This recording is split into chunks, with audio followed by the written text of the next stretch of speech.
Baik, selamat siang Bapak Ibu Dokter, para peserta kulap pada siang hari ini.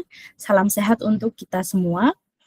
Sebelumnya saya ucapkan terima kasih banyak kepada Bapak Ibu Dokter sekalian yang telah bergabung dalam kegiatan Kulap with Prodia, Kupas Ilmu Laboratorium bersama Prodia untuk seri yang pertama di tahun 2026 ini. Dan hari ini tentunya kita akan membahas topik yang sangat sedang banyak juga di sekitar kita. Kita akan membahas mengenai influenza versus superflu, tantangan baru dalam penyakit infeksi saluran pernapasan.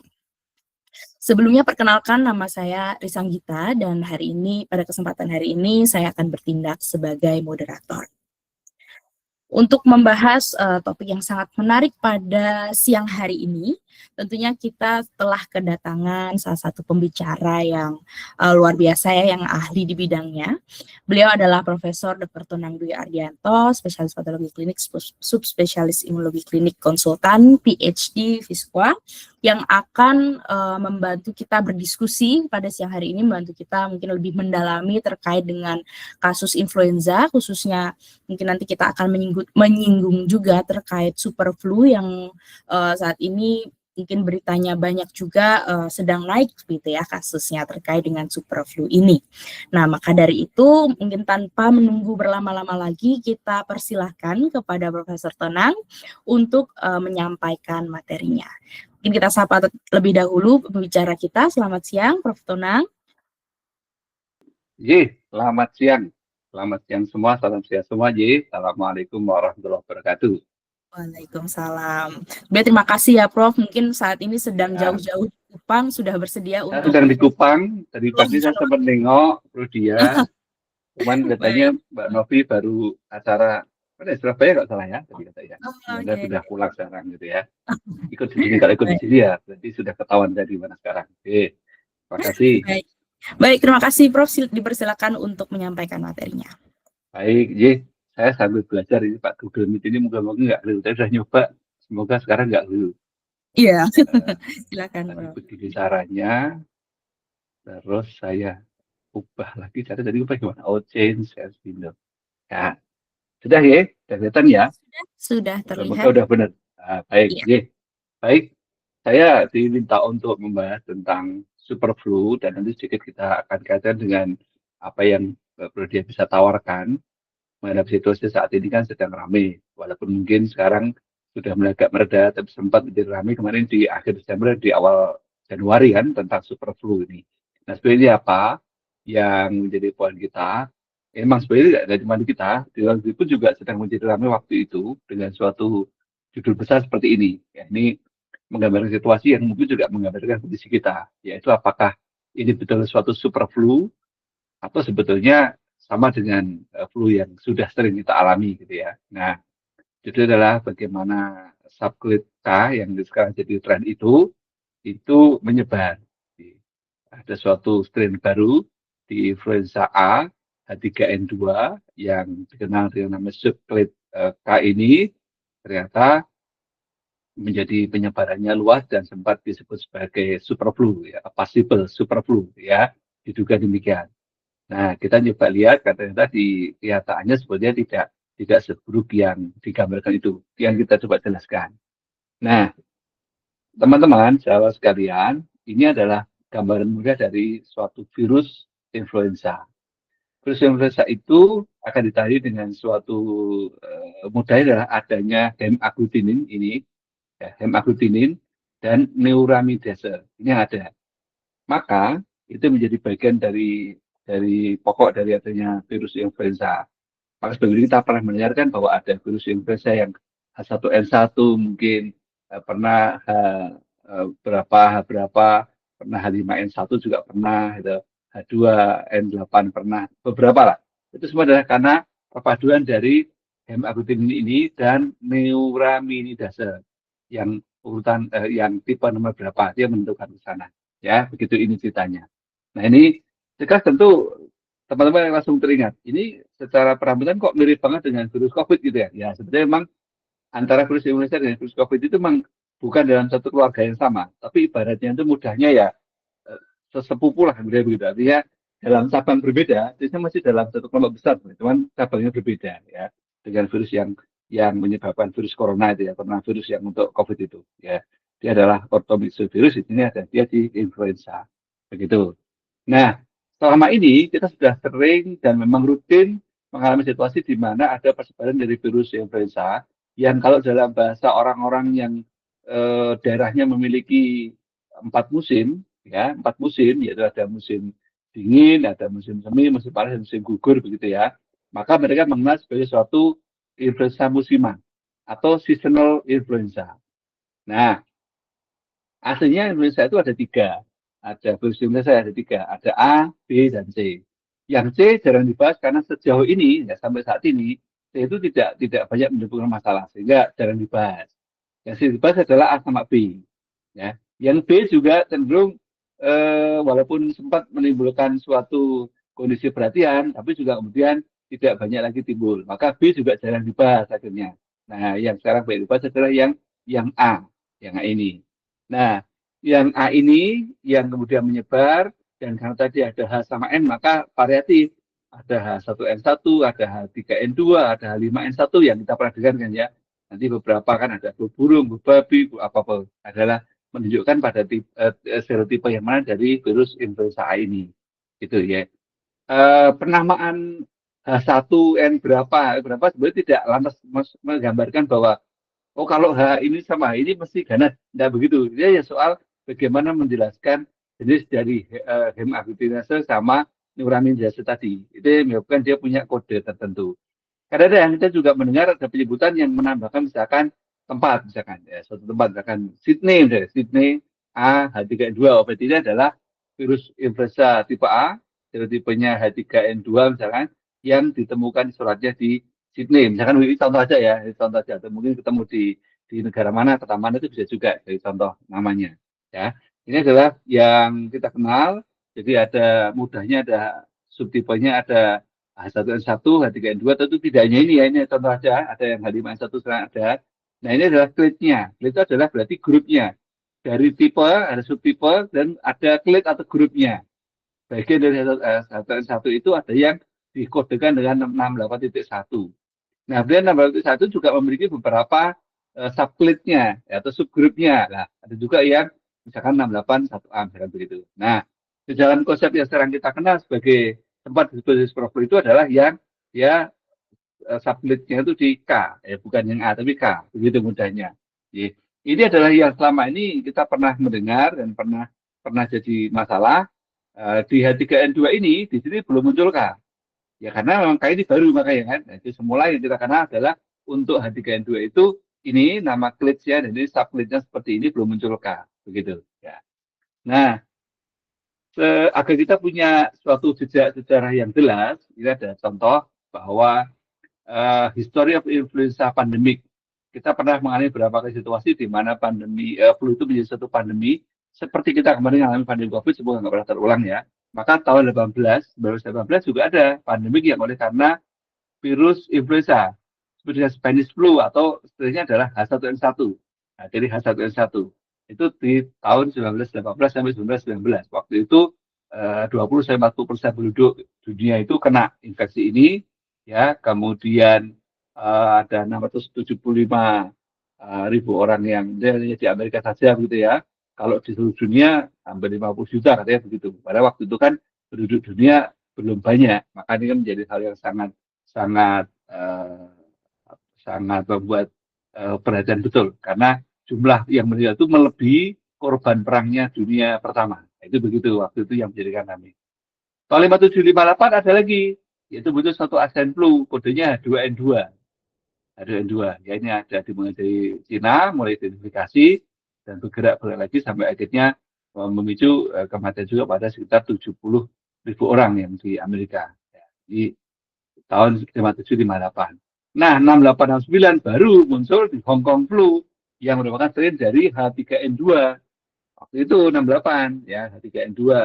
Di Amerika ada 34.000 ya. Kemudian dia menjadi suatu seperti mengulang tahun 2018 walaupun tidak seberat kondisi tahun 1918 karena tentu sudah ada kemajuan teknologi ya. Nah, kita menduga bahwa H3N2 yang sempat menjadi pandemi tahun 68 itulah yang sekarang masih beredar sampai saat ini di Rusia, ya kan, masih beredar. Nah, dan ini 2009, 2010 ada lagi pandemi di swine flu atau H1N1 gitu. Ya, 2009, 2010. Nah, ini muncul waktu itu dengan nama flu babi. Ya, sekian banyak kena, banyak menyebar juga sama. Kalau kita mengenal setelah itu kemudian muncul juga ini kalau mau dalam gambar lain yang lebih lengkap. Setelah tadi ada H3N2 tahun 68 ini, mana ini? Oh, 68. Nah, ternyata juga muncul waktu itu dengan konsep yang kita pernah mengenal sebagai flu burung. Flu burung yang pernah ramai di Indonesia kan di awal-awal tahun 2000-an, ya sempat sampai jadi masalah karena sempat perdebatan apakah dia sudah sampai pada level untuk bisa menular pada manusia. Itu begitu yang jadi ramai karena dia asalnya adalah dari hewan kan begitu. Nah, ini yang menjadi bagian dari sejarah adanya influenza yang membuat orang adalah masih ketakutan. Walaupun sekali lagi bagi negara-negara yang 4 musim, maka sebetulnya influenza adalah suatu sifatnya adalah seasonal, musiman. Ada kalanya memang dia akan naik turun, terutama pada saat terjadi musim dingin. Yang saya seperti ini, baik. Nah, apa yang terjadi kalau tadinya H3N2 itu hanya mengenal subclade-nya A, ternyata kemarin di bulan Agustus itu ditemukan ada suatu subclade baru dari influenza A H3N2 ini, yaitu yang subclade-nya A. Ya, maaf K, K. Nah, ini gambar sederhananya.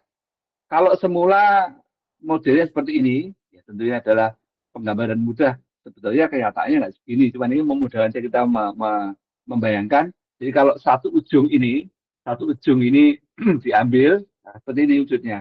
Ya, seperti wujudnya. Begitu mudahnya seperti ini. Jadi kalau diputer, dilihat dari sudut lain, nah, sudut lain seperti ini. Nah, subclade itu menambahkan yang merah-merah ini. Ini adalah yang berubah atau mengalami mutasi dari yang semula di subclade-nya H3N2 ini. Gitu. Nah, hampir mirip dengan waktu COVID kita berubah strain juga sama. Ada perubahan strain yang akan membuat ada subclade baru tadi, maka mengalami perubahan sifat. Jadi diduga H3N2 yang subclade K inilah yang memiliki daya tular lebih cepat. Ya, daya tular lebih cepat. Nah, karena lebih cepat maka diduga korbannya lebih banyak. Satu pelajaran berharga begini, 68 dia jadi masalah dan ternyata dia butuh waktu panjang untuk mendapatkan suatu bentuk baru hasil mutasi yang memiliki efek terasa lagi. Begitu mudahnya kan perubahannya. Nah, ini berarti menunjukkan memang kemampuan virus influenza berubah masih kalah cepat dibanding yang ada di COVID. Karena COVID kemarin kan dalam waktu yang lebih singkat, dia segera mengalami mutasi yang membuat dia ada perubahan sifatnya, kan begitu. Nah, kenapa begitu? Sebenarnya bukan berarti lantas bahwa, oh berarti kalau gitu virus COVID itu lebih ganas. Bukan begitu sebetulnya, bukan begitu. Hanya ketika kita mengalami pandemi, kemudian banyak orang yang kena ya oleh COVID, kemudian dia punya antibodi, maka akhirnya membuat virus COVID yang asli itu kalah oleh antibodi. Maka kemudian virus berusaha untuk membebaskan diri atau escape gitu ya, dengan cara dia melakukan mutasi yang harapannya bisa mengelabui antibodi COVID yang kita punya, begitu. Nah, karena influenza ini menyebarnya tidak seluas COVID, maka proses dia untuk mengalami perubahan tadi menjadi lebih lambat, ya, lebih lambat. Begitu sebetulnya. Jadi ada perubahan sifat ini bukan sesuatu yang luar biasa, memang itu mereka semalinah dari virus untuk berusaha untuk bertahan diri, ya. Nah, begitu yang kita dapatkan. Oke, nah ini sekedar estimasi aja saat ini 33% dari semua temuan virus, ya itu virus influenza A itu ternyata memang subclade-nya K. Di samping yang A banyak tadi ternyata ada 33% adalah subclade-nya K, gitu. Dia didapatkan, subclade K ini didapatkan dari 47% sampel yang dikumpulkan di Eropa. Itu 47%-nya adalah influenza A, 3N2, subclade K tadi. Gitu. Kalau di daerah Pasifik Barat bahkan 89% dari semua sampel, ya semua sampel usap tenggorok itu disampelkan begitu, maka ketemunya adalah 89% adalah virus influenza A, 3N2, subclade-nya K. Maka saat ini memang Staphylococcus telah menjadi virus yang dari garis keturunan H3N2 yang dominan di situasi seasonal flu saat ini. Ya, begitu.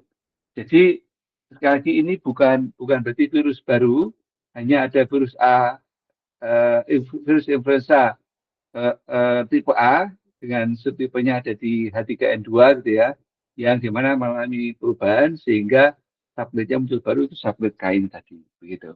Nah, ini posisi penyebaran sampai kemarin di Desember seperti ini untuk menunjukkan daerah mana yang kasusnya semakin banyak. Saya kira kita alhamdulillah kita tidak termasuk yang banyak ya, walaupun kita ada ya, tetapi tidak termasuk yang banyak karena yang merah-merah ini yang tinggi sekali, yang merah-merah ini ya sampai 45% orang kena sampai begitu ya, kita nggak banyak itu.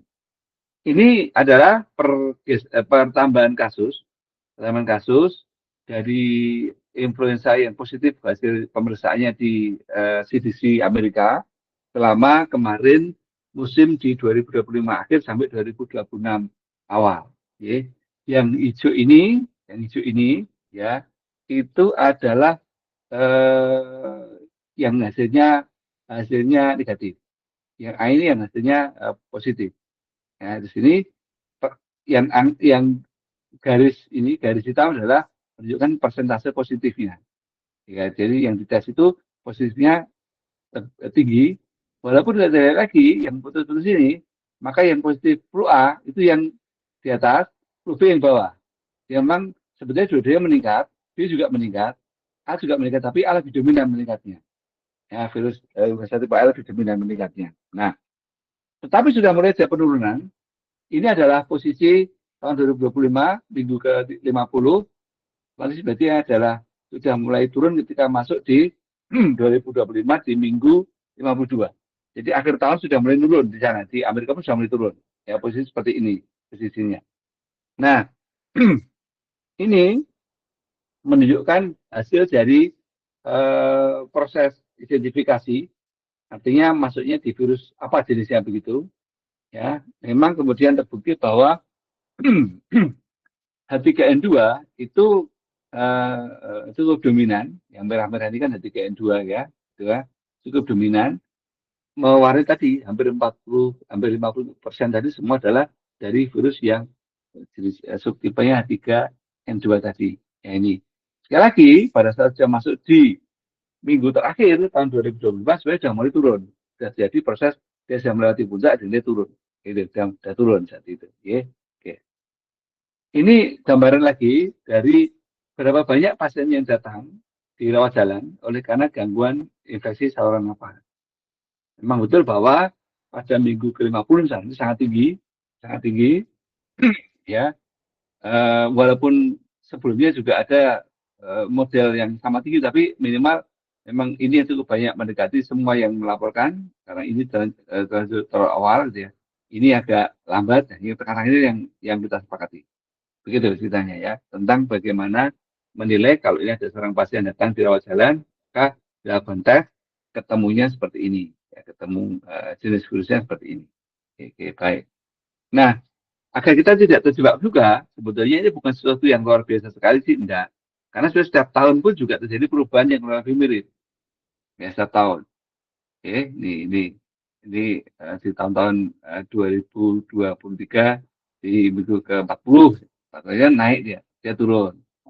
Tidak begitu, ya di sekitar minggu ke ini agak muncul agak kelas segini di minggu ke berapa ini berarti 448 452 dan ya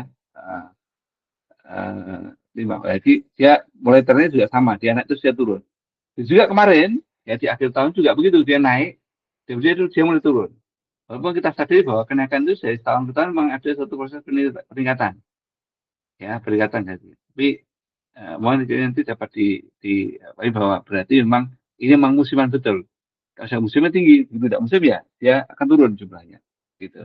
Oke, ini dari segi berapa kematian akibat dari flu ya sampai dengan tanggal 31 Desember saat mulai turun kasusnya tadi, ya ini tidak banyak, ya walaupun kemudian ada juga yang kesignifikan, tapi itu tentu di luar soal kesehatan ya.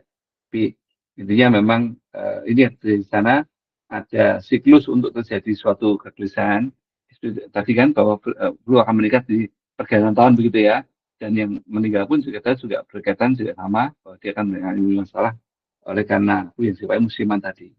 Nah, kenapa di kita flu jarang menimbulkan masalah? Karena memang beda. Kita tidak mengalami musim dingin. Di beberapa teman yang musim dingin itu sangat terasa sekali itu bagaimana kondisi eh, kondisi lingkungan, kondisi kesehatan itu akan sangat terasa perulangannya. Naik, bisa turun, itu begitu terus ya. Nah, itu posisi secara global bagaimana menggambarkan mengapa kemudian kita banyak menggelisahkan tentang super flu ini. Nah, bagaimana dengan di Indonesia? Tadi secara global kita mendapati 12 juta kasus yang sudah ditemukan dengan 230.000 yang rawat inap.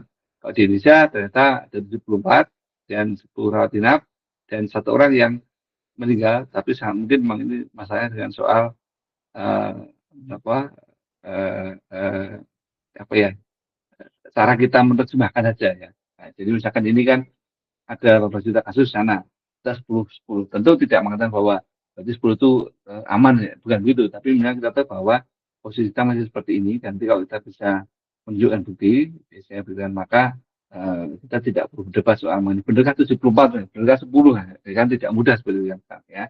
Jelas memang sampai tadi bahwa ini gambar ini Indonesia, kita pernah memuncak tambahan kasus per minggu itu paling banyak di minggu ke-40, pada waktu itu di bulan Agustus meningkat.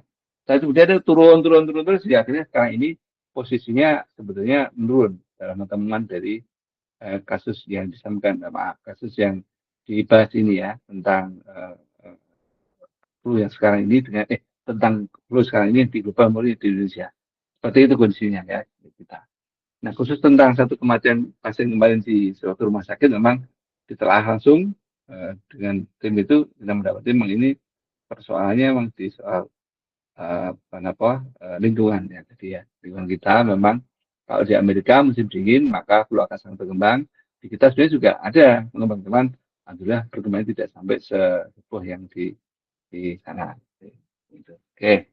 Nah ini sekedar contoh, teman-teman mungkin batin. Ini gambar dari mana? Ya, saya mencoba menerapkan ini karena saya punya kumpulan tulisan di publikasi dan baca berita, saya jadikan satu, saya minta AI membuatkan infografis ya ini, tapi terus saya baca, oh iya bener, oke. Jadi sekarang juga mungkin teman-teman kalau suatu saat ini harus melakukan ini untuk misalkan untuk lingkungan kerjanya atau di luar rumahnya, saya harus presentasi apa sebetulnya ini bisa digunakan asal kita tetap harus baca lagi dan kita yakin betul bahwa isinya benar, karena nanti begitu ini saya tulis maka orang yang akan melihat saya kan yang membuat, saya kan ini membuatkan AI. Kejahatan seperti itu yang mirip dengan flu-flu biasa. Tidak ada yang istimewa atau menonjol. Tidak perlu misalkan katanya harus pakai ini ya. Ya, enggak, sebenarnya biasa aja ya. Dan kalau kita hubungkan dengan COVID misalkan, maka yang utama justru ini adanya infeksi sayap paru-paru. Kalau yang ini mestinya enggak, hanya cukup sampai di level di saja ya, begitu.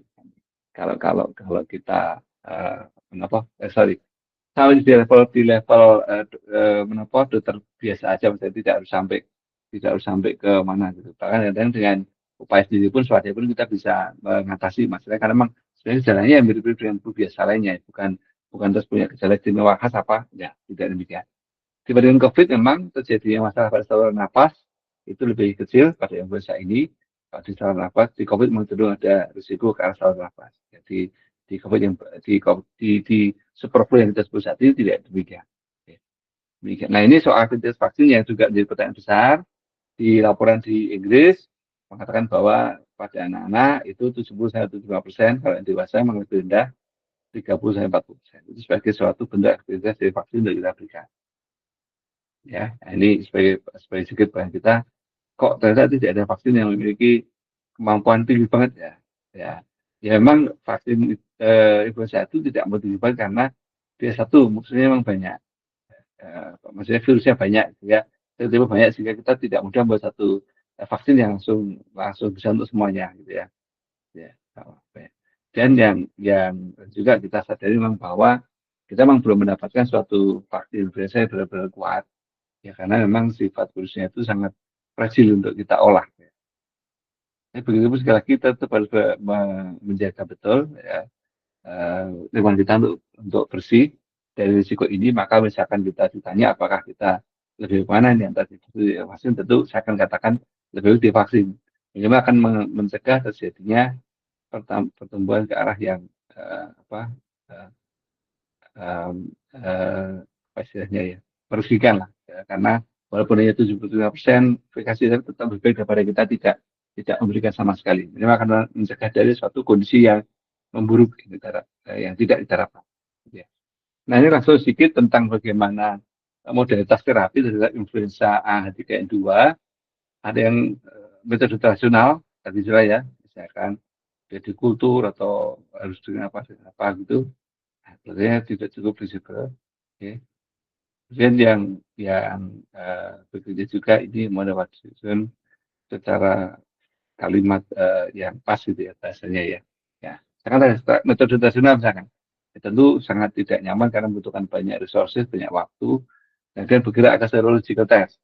Ya, ada beberapa yang sifatnya menggunakan serologis, walaupun memang namanya kita mengukur secara sistemik, dan kadang bisa jadi juga bahwa hasilnya itu tidak pas yang digunakan, yang saya juga dilihat ya kok tidak sesuai dengan itu, mungkin karena itu sebenarnya bukan karena berarti ada yang keliru ya, enggak. Memang ada juga beberapa faktor yang sifatnya pengganggu yang itu sebenarnya memang di apa dipersepsi dengan benar ya sejak tradisional metode dan serological test. Apa persoalan di serological test?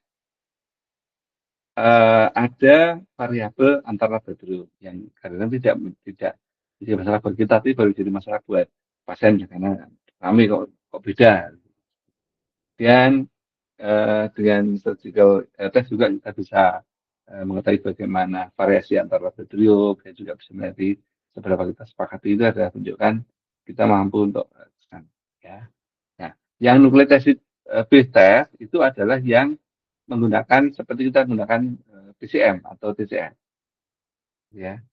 Nah, digunakan demikian harapannya adalah uh, ya uh, kalau bisa kita menggunakan modalitas terapi yang itu lebih spesifik kan sih begitu. Hanya pertanyaan kita adalah seberapa kita memiliki kemampuan untuk melakukan pemeriksaan yang lebih spesifik tadi selama itu tidak cukup menambah keputusan medis yang begitu ya. Akhirnya menjadi wilayah di masing-masing terus sampaikan ke kepala medis dan nanti biar jadi masukan untuk kita. Ya, misalkan di rumah sakit pakai yang mana kayak gitu ya. Nah, eh, dari sekian ini ya nanti tolong nanti diambil untuk kita jadikan sebagai acuan ya. Walaupun mungkin belum sama mengerjakan ini, tapi pengetahuan kita harus kita perlu sampai ke sana. Oke, begitu. Nah, ini sedikit tentang syndromic testing yang dititipkan untuk kita sampaikan. Jadi, berkaitan diagnosis menggunakan panel uji yang dirancang untuk mendeteksi banyak patogen sekaligus. Karena masing masing jaring, dan di satu tempat akan terbentuk berapa kita akan jaring, tidak akan jaring. Dia tidak kelihatan. Maka kita gunakan dengan banyak patogen sekaligus dalam sekali kita lakukan.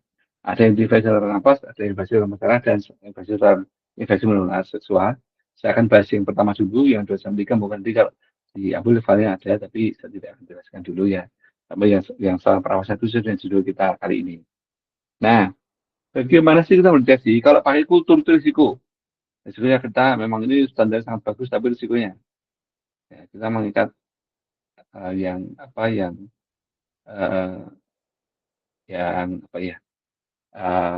pelan-pelan tapi bisa kita praktekkan. Oke. Kultur itu susah karena perlu keamanan lab yang tinggi, buatnya cara melakukannya juga tidak mudah. Ya. Kalau kalau menggunakan asam nukleat ya tergantung mengisi ujungnya di apa di uh, pelaksanaan di lapangannya ya. Kalau pakai PCR ya tentu kita tahu akan lebih cepat terdeteksi daripada kita menggunakan antibodi ataupun antigen gitu ya, dan terdokumen apa ya melakukannya itu uh, mudah dilakukan di masyarakat. Begini bahasa saya begini, sebetulnya PCR itu nggak susah kita jalankan, tapi memang kita belum rutin menjalankan itu untuk influenza ya karena memang sekali lagi influenza itu memang belum dianggap sebagai satu masalah besar untuk kita. Maka di sini memang ini cukup belum banyak kita bahas ya, sekarang dalam karena memang kita merasa di kita flu itu belum jadi masalah besar. Nah, apa yang dilakukan pada cara ini adalah kita mendeteksi adanya patogen infeksi di saluran nafas dengan cara kita ambil suatu sampel dan di kultur ya dan diperiksa dengan PCR dengan itu untuk melihat apakah ada yang bisa kita eh, digabung gitu ya, digabungkan beberapa target itu jadi satu kita uji biar nanti tidak ada yang basah begitu ya. Nah, ini yang kita coba kembangkan dengan multiplex PCR untuk meningkatkan kapasitas. Kita tahu tadi bahwa PCR merupakan juga bagian dari cara mendeteksi patogen ya di menggunakan konsep multiplex molekulasi. Ya, nah ini terapkan coba di saluran nafas tadi kita lakukan dengan juga mencari juga bagaimana uh, uh, mendeteksi patogen infeksi saluran nafas ya gitu. Nah, kalau misalnya nanti kita mendapati bahwa ada satu target gitu ya, maka kemudian kita bisa mencoba melakukan penyempitan agar target itu menjadi lebih spesifik. Kemudian itu juga berisiko secara beban kerja, tapi kalau memang bisa dilakukan. Enggak ya sudah apa yang kita punya kita coba kita cermati sama-sama ya. Ini adalah untuk PCR untuk memeriksa ketika ada masalah saluran nafas atas. Ternyata target yang dicari itu ada banyak. Yang masing-masing memang terbukti sudah ikut berperan pada influenza, terutama pada sisi di anak-anak maupun di dewasa. Ya, maka kita ambil 23 jenis patogen yang dari 19 virus dan 44 infeksi patogen ya, dan kita dapatkan untuk penelitian kita. Ya, nah mau diberikan kemana ya kalau misalkan memang ada pasien yang sangat ingin periksa ya kemudian memang dia mampu ya dari kalahkan aja ya periksa jadi dia betul spesifik itu yang diharapkan. Jadi kalau ternyata apa kurang pas ya kita sampaikan ya pelan-pelan kepada pasien agar paham karena jam itu kalau pasien nggak paham nanti di belakang itu kan jadi ramai kan kita pelan-pelan kita sampaikan. Kalau tanya apakah dari kita bisa deteksi superflu, kita akan mendeteksi nanti di subtipe harganya sama di uh, yang diharapkan. Kalau akademik kita sudah punya, jadi kalau kita sudah ada, ya, saya ya. Tapi minimal untuk meyakinkan pada pasien bahwa ini kita perlu periksa loh, karena kalau ada ini maka kemudian ada beberapa hal. Dengan inilah semua akan uh, uh, akan mampu mendeteksi pemeriksaan untuk saluran nafas atas dengan baik sehingga ketemu hasil dan tidak membingungkan ya. Nah, ini soal kualitas teknisnya, segera bersama dari waktu kita juga mengirimkan swab untuk keperluan yang lain juga sama. Jadi pada apa? Sorry. Nah, ini cara kita untuk menyiapkan sampelnya, terutama cara ngambilnya ya, kalau ini yang diikuti apa yang kemarin di COVID itu, yaitu harus melindungi diri, menyiapkan sampelnya dan dengan pendirian yang baik sehingga tidak masalah di sana ya. Nah, begitu yang kita lakukan untuk menjelaskan pada pasien keluarga. Oke.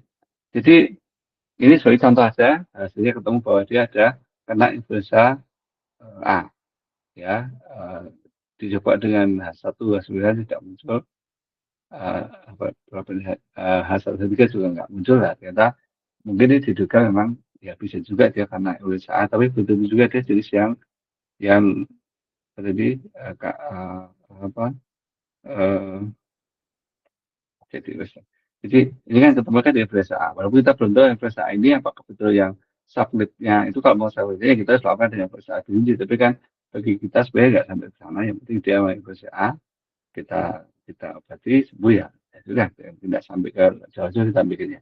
Yang susah adalah kalau ternyata hasilnya itu memang tidak sesuai yang kita duga. Jadi itu tidak mudah. Ya tidak mudah. Tapi sebanyak kita mulai yang sama ya, yang sama. Kemudian cara menapa mencermati juga sama gitu lah. Mungkin nanti hasilnya kan bisa dapat kita bandingkan juga. Oke. Sekian banyak ini periksa dari satu orang yang ketemu ya, hasilnya. Baik itu yang sifatnya adalah ketemu direkomendasikan dengan dapat digunakan ya untuk kepentingan di pegawai ya. Misalkan kalau di pegawai di pelayanan ya kalau misalnya ketemu dengan virus yang mana maka akan menggunakan metode mana karena Walaupun sebetulnya obat itu secara prinsip untuk flu itu sama, tapi ada beberapa yang mengatakan bahwa untuk yang jenis mana itu angka pemilihan yang lebih tepat menggunakan analitik mana itu ada ya, karena sekali lagi bukan sebenarnya kan munculnya ya anu kan gejala-gejala yang sifatnya tadi kan ya, jadi ke diri pasien itu kan diberikan obat apa itu sembuh juga, tapi kan hati-hati kita memberikannya tanpa dasar yang kuat dengan hasil seperti ini. Pada hasil seperti ini clear, obat itu yang betul besar tipe A, clear ya, nggak ada yang lain lah, itu kan bagus sebenarnya. Ya. Nah, jadi sebagai suatu simpulan, subclade K itu memang betul hasil mutasi baru, tapi sifatnya masih antigenik drift, artinya terjadi suatu perubahan tapi tidak sampai merubah serotipenya. Ya, tetap di H3N2 konklusinya ya di sel di apa di tubuh manusia. Okay. Nah, karena dia sifatnya masih seasonal, maka dia akan meninggi pada saat musim dingin saat ini seperti di Amerika. Bahkan sudah menunjukkan bahwa dia sudah mulai turun. Indonesia bahkan hanya memuncak di ke-40 dan dia turun. Memang kasusnya memang sudah turun. Nah, walaupun kemudian memang kita pernah mendengar bahwa ada satu pasien yang meninggal di sebuah rumah sakit di Jawa yang waktu tertentu akibat akibat dari diduga dari AH3N2 subclade K ini. Nah, tapi meninggalnya memang diteliti memang karena pasien mendapat banyak pemberian terapi gitu ya, terapi. Memang dia juga punya komorbid yang berat sehingga yang pasien memang meninggal dia tentu bukan semata-mata karena ada influensanya. Ya. So ini belum ada bukti bahwa virus yang baru, yang baru ini mendapatkan kekebalan ya, itu dapat lolos. Artinya orang yang pernah kena atau orang yang pernah kena vaksin, gitu ya, harapannya dia mau menahan.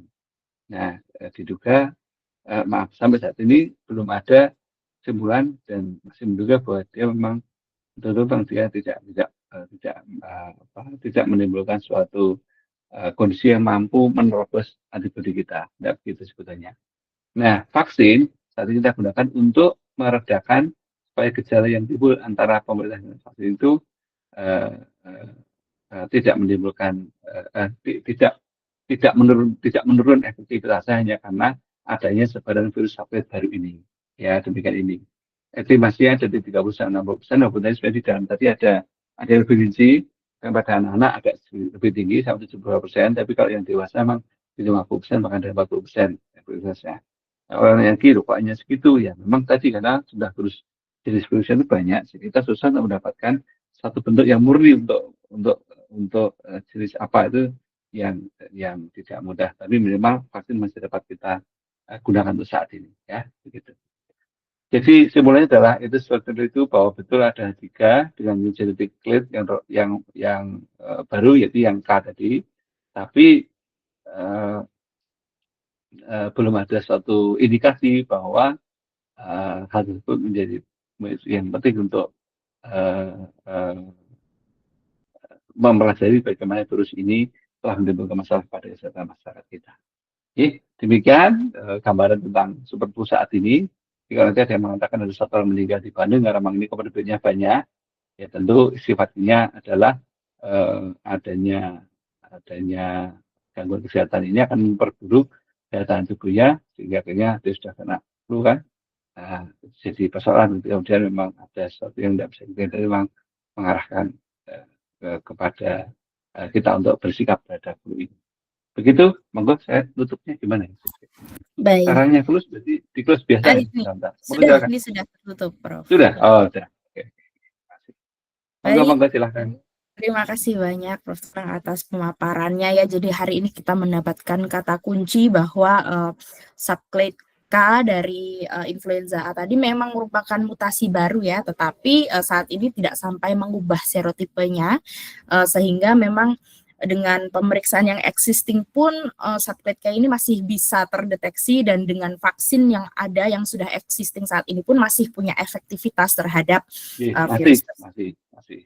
Baik, terima kasih banyak Prof. Tonang dan dipersilahkan bagi Bapak Ibu peserta webinar pada siang hari ini untuk menyampaikan pertanyaannya. boleh melalui kolom chat yang sudah tersedia ataupun raise hand juga diperbolehkan. Sudah ada yang di sana. Iya, Sudah ada satu ini dari dari Dr. Henry. Di Indonesia kalau ada yang berkata seseorang meninggal karena influenza, mungkin malah dibilang bercanda ya. Sebab di sini orang sakit flu masih masuk kerja atau sekolah seperti biasa. Berbeda dengan di barat. Nah, apakah perbedaan ini disebabkan karena faktor environment seperti iklim tropis, patogen yang kurang virulen, host yang lebih dalam tanda kutip lebih sakti, ataukah karena underdiagnosed, Dok, kira-kira? Ya, ini perdebatan panjang terus terang. Di beberapa zona ini menarik perdebatan ini. Apa yang membuat menjadi beda? Kenapa kalau orang kena flu di negara-negara yang 4 musim itu jadi berat ya? Di kita cenderung orang mengatakan hanya flu aja gitu kan, hanya flu aja. Ada yang berpendapat bahwa pertama, apakah ini karena virusnya lebih sakti? Enggak, siapa yang enggak? Karena sebetulnya kan virus itu tetap saja yang ditemukan di sana dengan kita itu sebenarnya sama juga. Misalkan subclade K, ternyata ditemukan di sana bulan Agustus, hanya berselang beberapa bulan juga ditemukan juga di kita dengan sama unten itu sama. Jadi kan virusnya juga sama mestinya kan ya, bukan soal virusnya lebih ganas atau lebih bukan, virusnya sama. Yang kedua, apakah misalnya karena jadi kalau virulensi enggak, bukan ya? Apakah karena lebih sakti? Apakah orang kita lebih sakti?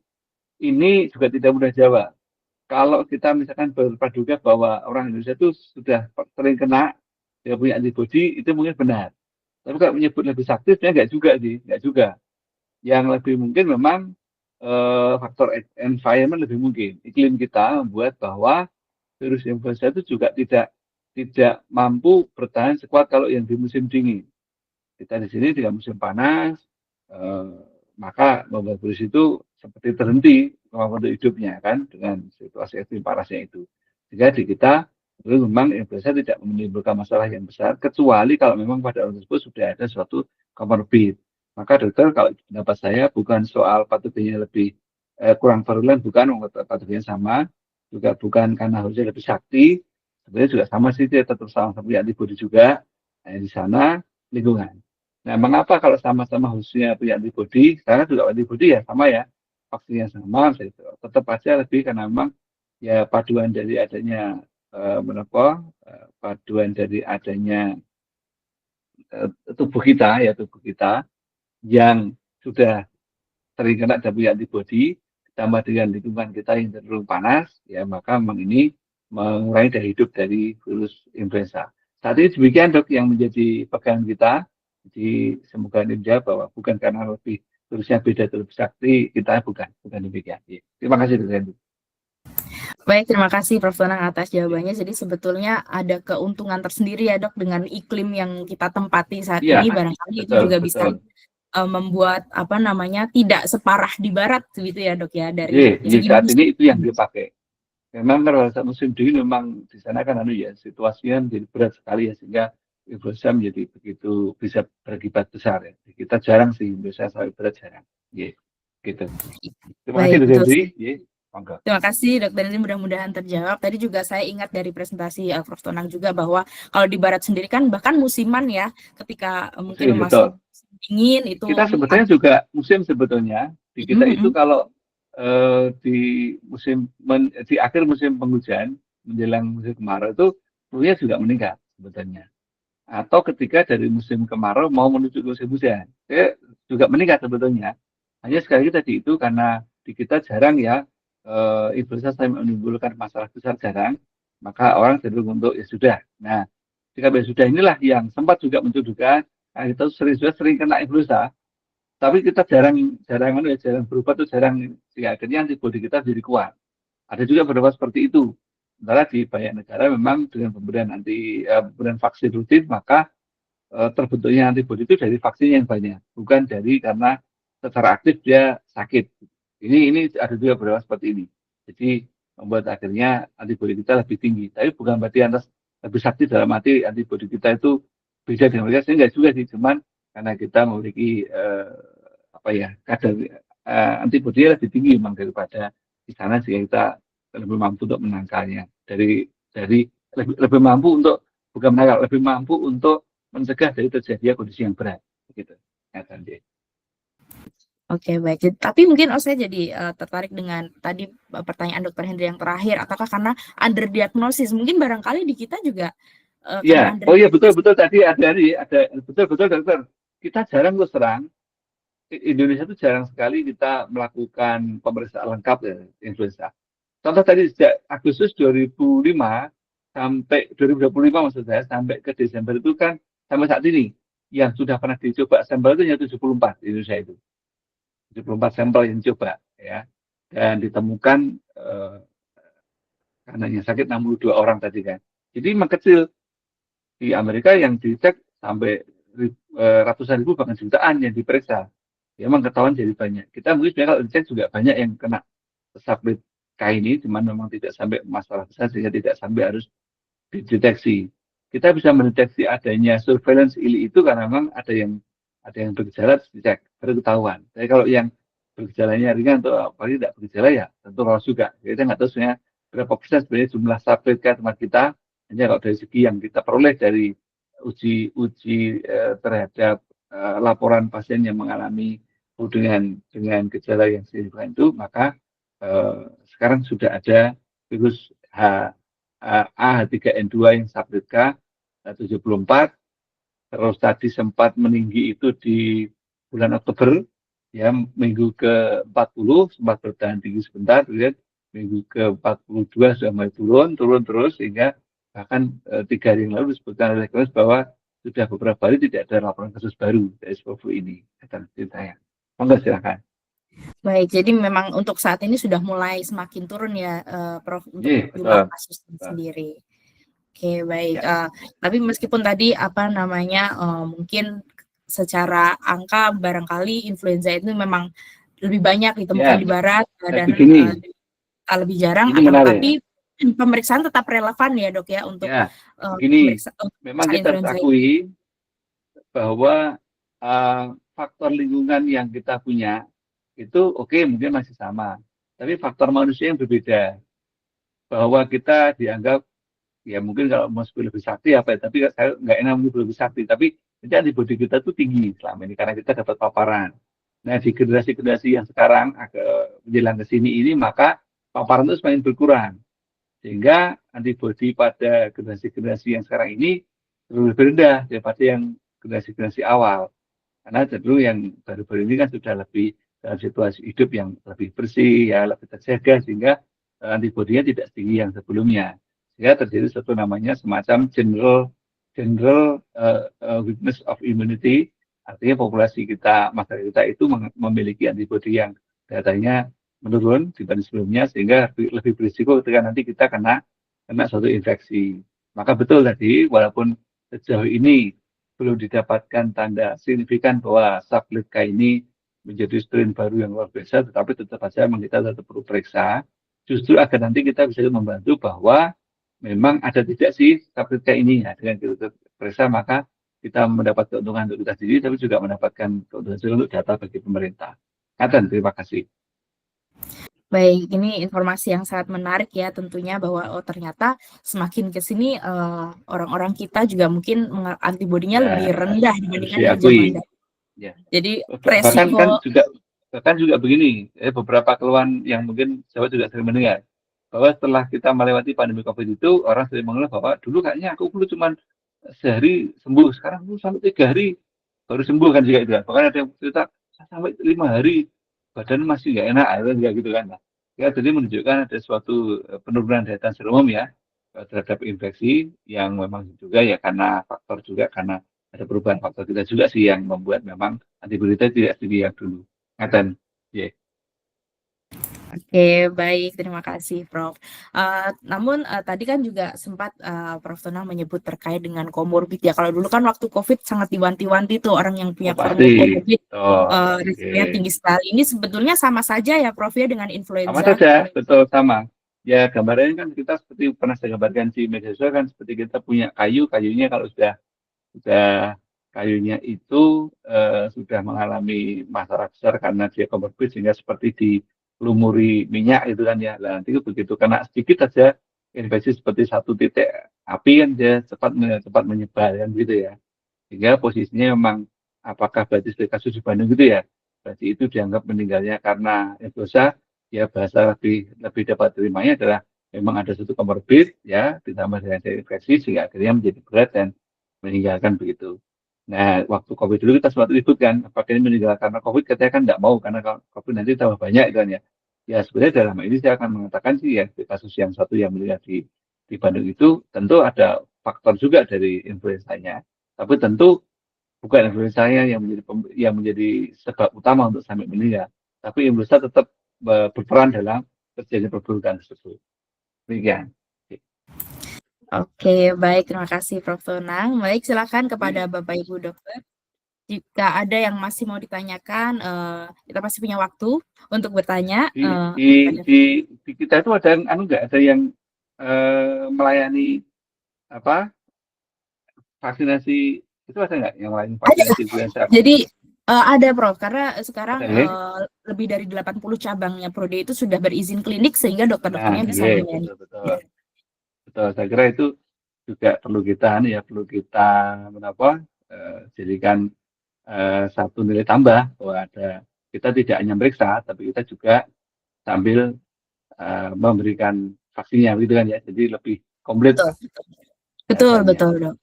Nah, sejauh ini Gitu. memang semenjak ada berita tentang subclit K ini, Prof, memang beberapa pertanyaan yang suka masuk adalah apakah dari pelanggan itu apakah vaksinnya ini bisa untuk mencegah subclit ini dan apakah pemeriksaannya masih bisa mendeteksi, pemeriksaan yang kita punya masih bisa Oke, mendeteksi baik. ini. Jadi kita tegaskan ya, pemeriksaan masih bisa untuk mendeteksi adanya virus H3N2, virus influenza A H3N2 subclit K masih bisa kita deteksi, belum ada perubahan metode. Vaksin tadi, kalau mengatakan apakah vaksin bisa menahan, memang kita sampaikan juga di sana pun juga tidak 100%, ya. Hanya dalam hal dia mencegah terjadinya perburukan yang sampai harus masuk rumah sakit, maka itu bisa dicegah dengan vaksin. Artinya orang mungkin tetap masih kena, tapi tidak berat. Yang diterapkan seperti itu. Itu bukti ilmiahnya demikian. Ya. Oke. Oke, baik. Terima kasih banyak Prof. Senang. Barangkali informasi yang terakhir Ya. tadi juga sangat bermanfaat bagi Bapak Ibu dokter di sini yang mungkin banyak mendapat pertanyaan ya dari pasien-pasien yang datang ke cabang. Sepertinya ini juga sudah tidak ada pertanyaan lagi dari Bapak Ibu Ya. dokter, para peserta Semoga webinar. sudah jelas semua ya. Ya, mudah-mudahan Tapi sudah. monggo, kalau teman-teman misalkan ada sesuatu, nggak harus nunggu kulap ya, nggak harus Pula, nunggu betul. kuliah ini, silahkan ditanyakan. Nanti saya akan berusaha untuk bantu di WA langsung saya boleh, mau lewat Oke, siapa monggo silakan. Nanti kita bantu baik. ya biar Jadi teman-teman di lapangan bisa jawab dengan tenang gitu ya. iya, Kelihatan. wah, luar biasa Oke. sekali. Terima kasih Prof. Tonang. Jadi bagi Siap, Bapak Ibu dokter oke. yang barangkali ada pertanyaan-pertanyaan boleh disampaikan. Nanti boleh lewat tim Prodia gitu atau mungkin kalau punya kontak Boleh silakan. Prof. Tonang sendiri juga dipersilahkan ya Prof ya. Silahkan, enggak apa-apa, gitu, biasa, enggak apa-apa. Baik. Tenang aja. Oke, Baik, gitu mudah-mudahan ya. ya apa yang tadi disampaikan dari Prof. Tonang dapat dipahami oleh Bapak Ibu dokter sekalian dan dapat bermanfaat untuk praktek sehari-hari di ruang prakteknya masing-masing. Dan sebelum menutup Iya. mungkin barangkali ada yang take home message nih Prof untuk Bapak Ibu dokter yang sudah hadir Iya. pada siang hari ini. Baik, terima kasih jawab sekalian di tengah situasi di mana kita mendapat gempuran banyak informasi seperti saat ini, maka peran kita menjadi lebih penting lagi untuk menjadi salah satu pilar dalam membantu masyarakat mendapatkan informasi yang benar. Jangan sampai justru kita masuk dalam jajaran yang menambah bingung, tapi kita berharap bisa menjadi penerang ya, sehingga masyarakat itu mendapat informasi yang benar, berespon dengan benar, tidak resah, tapi juga tidak gegabah. Itulah peran kita. Nah, sebagai orang di laboratorium, SPPK sebenarnya punya posisi yang nyaman sekali karena kita itu bisa ikut masuk ke sisi klinis, kita juga bisa masuk ke sisi laboratorium, dan kita juga memiliki waktu yang lebih sebetulnya dibanding soal kita yang klinisi untuk mencari informasi yang benar dan menyampaikan dengan benar. Itu saja keunggulan kita. Ya, walaupun mungkin klinisi sehari dengan pasien, tapi kita tetap bisa ikut memberikan masukan pada pasien juga dengan basis informasi yang benar tadi. Nah, dan terima kasih, Pak Kedua. Baik, luar biasa. Terima kasih banyak Prof. Tonang atas kesempatannya, atas waktunya untuk hari ini dan atas apa materi yang disampaikan tadi sangat bermanfaat tentunya bagi semua yang hadir pada siang hari ini. Saya juga mengucapkan terima kasih kepada Bapak Dokter, para peserta webinar yang sudah bersedia untuk bergabung untuk kita bersama-sama belajar tentang hari ini ya secara khusus tentang influenza. Di kolom chat sudah disampaikan bagi Bapak Ibu dokter yang hadir diharapkan untuk mengisi link sebagai presensi untuk Bapak Ibu dokter yang hadir. Jadi dimohon bantuannya untuk melakukan presensi melalui link tersebut. Dengan demikian, saya akhiri untuk pull-up seri yang pertama pada siang hari ini. Tentunya kita akan berjumpa lagi pada seri yang kedua, yang selanjutnya nanti informasi akan diumumkan menyusul. Saya sebagai moderator, mohon maaf apabila ada kesalahan dalam membawakan webinar pada siang hari ini. Dan terima kasih banyak sekali lagi saya ucapkan dan selamat melanjutkan aktivitas masing-masing. Selamat siang, terima kasih semuanya. Terima kasih Prof. Tonang. Terima kasih ya. Saya teruskan kegiatan di sini lagi. Matur nuwun, matur nuwun sangat.